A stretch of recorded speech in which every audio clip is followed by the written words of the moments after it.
Hi, my name is Yael Heiken and I play the viola with the Palm Beach Symphony.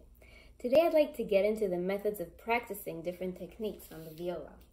So we play such a beautiful instrument that in a way the viola is really out of proportion. It's heavier than the violin, and so is the bow. It's harder to reach the higher positions because it's a much longer instrument. And so especially if you have small hands like me, that makes your practice a lot harder, right? So the body of the instrument, the viola, is from here to here, and a small viola is considered to start at 15-inch, whereas a full-size violin is a 14-inch. I personally play a 16-inch viola. So you always have to keep that in mind, that you have to play with stronger arms and also really be flexible with your wrists, both left and right. So the first technique I'd like to talk about today is staccato, actually. And when I teach my students how to play staccato, I always tell them to find the balance point on their bow first, which is approximately a third up from your frog. So if you can balance your bow like so, without it falling, by the way, try to do this over a carpet, not like me. If you can do this, you know you have found the balance point of your bow, and this is where you want to try and play or practice your staccato at first. Always start with an open string, let's say D, and flexible wrist, flexible right arm, all is relaxed. Always be relaxed. Start slow and then slowly start gathering a little bit more energy and going a little faster.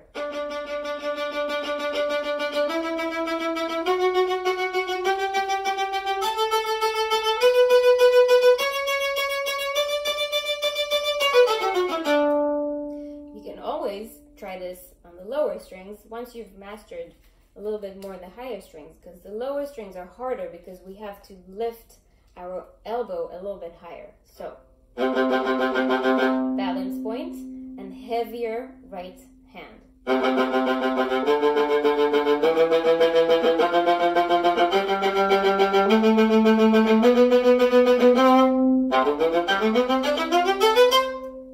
Something like that.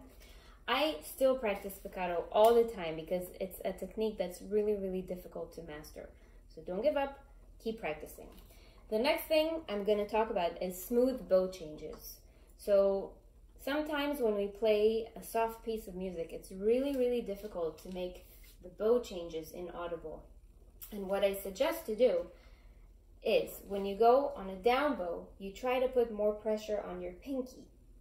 And then when you reach the up bow, the tip of the bow, you put more pressure on your index finger. And so that sometimes helps with not hearing the bow change. So let's try it.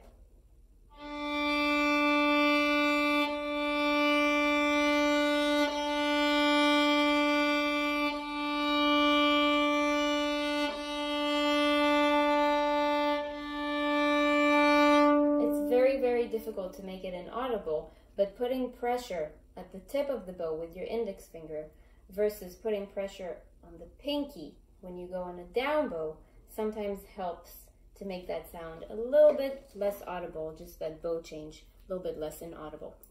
So the last thing I'm going to talk about is string crossing, and I think a good piece to play for this would be the first cello suite written by Bach in G major. And what you want to think about when you're string crossing is gravity. So obviously very relaxed right arm. And then you want to make sure that when you go from the lower string, so from C or G string going to all the way to the D and A string, you want to use gravity. Make your elbow really, really heavy, and that takes the bow with it and helps a very smooth string crossing. So.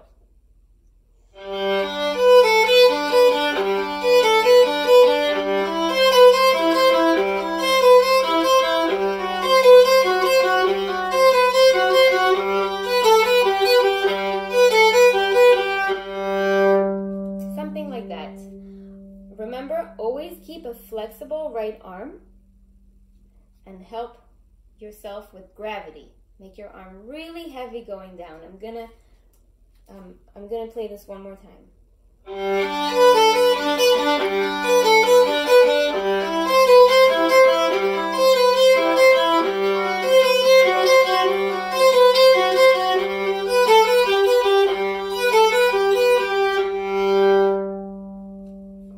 Okay, so that's it for technique practicing today.